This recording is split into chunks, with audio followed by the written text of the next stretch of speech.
We got Game 2 of the Stanley Cup Finals tonight. This one will be on NBC SN. It'll be one of the two cable games. The next one, which I think is going to be on Saturday, will also... Saturday, they're all 8 p.m. starts. That'll also be on NBC SN, and then the remaining games, however many they need, will all be on NBC. Looking at that, so talk a little bit more about that and the Stanley Cup preview here coming up. Looking at this, the Atlanta Braves played last night. They played the Nationals, who've been struggling, and there's a lot of talk. Is Dave Martinez going to get the axe? Is Mickey Callaway going to get the axe? Looks like Brian Snitker. Stock is up for the Atlanta Braves, but just not last night. Because, hey, Kurt Suzuki, I mean, we liked you so much here in Atlanta, and, you did pretty well for the Bravos, and, and then, what, this is how you repay us? The ground ball, there, inside the line, and past Freddie Freeman, down into foul ground. Kendrick around third will score. Freeman chasing it all the way down the right field line will get it in, as Suzuki pulls into second with a double inside the line for Kurt Suzuki, his fourth double of the year. He drives in his 18th run, back-to-back two-baggers for the Nationals. And the game now tied. The Nats 2 and the Braves 2. So there you go. All right, Kurt Suzuki tying up the ball game last night, Nationals and Braves. But then Howie Kendrick, he basically won it for the Nats last night, put it away with this shot. Kendrick, slightly open stance. Swarzak into the wind and the pitch. Hammer toward right center field and deep. Markakis and Acuna will watch it go into the right center field bleachers for a home run. Howie Kendrick with his 10th dinger of the season. And the Nationals extend the lead to 5-2. So the Atlanta Braves fall to the Washington Nationals, who still are far enough back in the pack at the 1/3 mark of the season that the Braves right now aren't really that concerned about it. However, that Kendrick dinger did give them a 5-2 lead, and the final was 5-4, so it was the insurance that was the necessary that was necessary to win the ball game for the Nats. Anyway, so first game of the series belongs to the Washington Nationals, but the Braves were not the team that made the headlines yesterday. That's, the local team, let's say. Not the local, the local news. The story of baseball yesterday had to be Dietrich against the Pittsburgh Pirates, first baseman for the Cincinnati Reds. Well, started off in a 1-0 ball game doing this. Dietrich drives one deep to right. This one's way back there, and it's gone. A 2-run shot for Derek Dietrich. It's 3-0 Reds. And then there was this. And Derek Dietrich, who hit a long home run to right his last time up, he swings and sends a drive back into right field. He's got another one.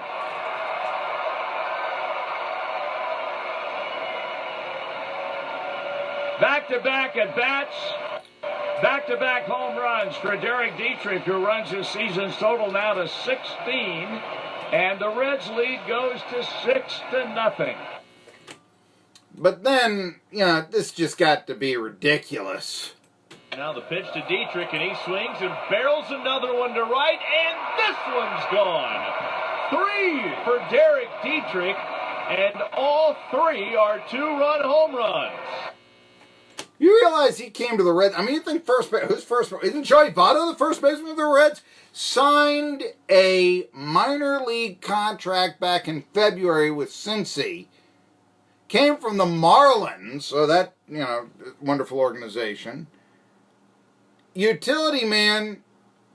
And hey, now you're up with some of the great sluggers of the game. You know who once hit 3 home runs in a game for the Reds? It was Ed Bailey.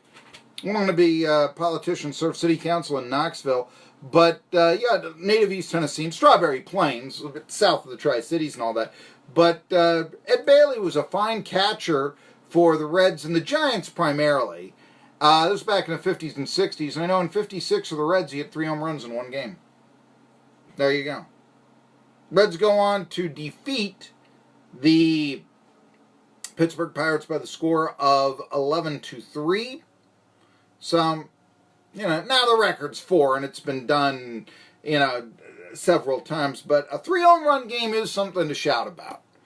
That makes the highlight film. I mean, that's no question about that. Of course, remember when I said that home run that you heard made it 10-0. The final was 11-6. People that talk about, geez, bad quarterbacks in the NFL. I'm going to tell you this. I think the worst quarterback in the NFL, I don't know, who would that be? I mean, Lamar Jackson? Tell me who that would be. I'm going that route. If you got 3 yards passing in 3/4 of a playoff game, I think that you ought to be looked at as, maybe there was a reason why teams didn't want to look at him as a quarterback. But here we go. We have a new offense? I wasn't aware of that. Lamar Jackson is really paving a way to be the worst QB in the league. But anyway, just whoever you'd say that. I'm going to suggest to you, because at least Jackson does have legs, and he did, Ravens did win the division last year after he replaced Joe Flacco. That would be better than what is standard for relief pitching in today's era of baseball. But the analytics people say you got to get them all out of there by the 6th inning. You can't have the pitcher go 3 times around. There's this full body of water. I sometimes think about that as, this is my take on that. I know what the stats say. I've got one guy that says it's 8 points on base percentage higher every time through the order up to the 4th time, in which case it tails off substantially. So a pitcher throwing a complete game is, of course, this here also, really on his stuff. Imagine that. And I kind of think those stats are kind of like, the home team wins the majority of the games. Yes, but on an individual basis, what does that mean? Hillary Clinton has more votes than Donald Trump in the overall election. Who's the president?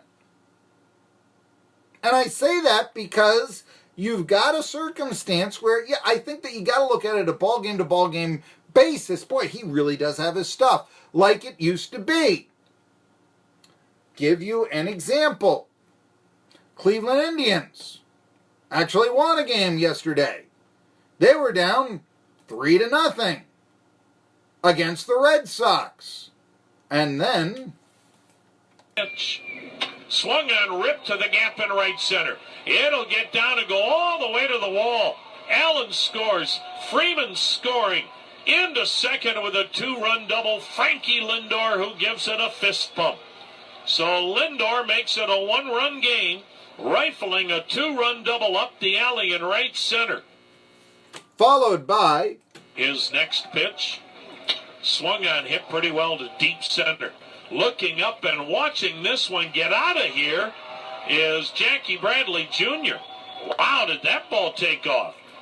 And so Roberto Perez to dead center has his 7th home run. And the Indians trail 5-3.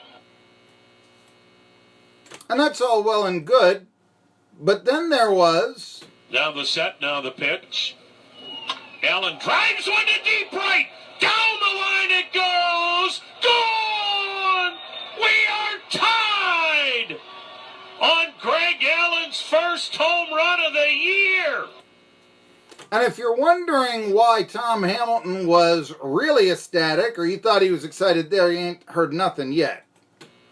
Swung on, drill, deep right field, back is Betts, track, wall, he got a glove on it, dropped the ball. Into scores Lindor, Mercado is following him home. Into second is Luplo, and stopping at third is Santana.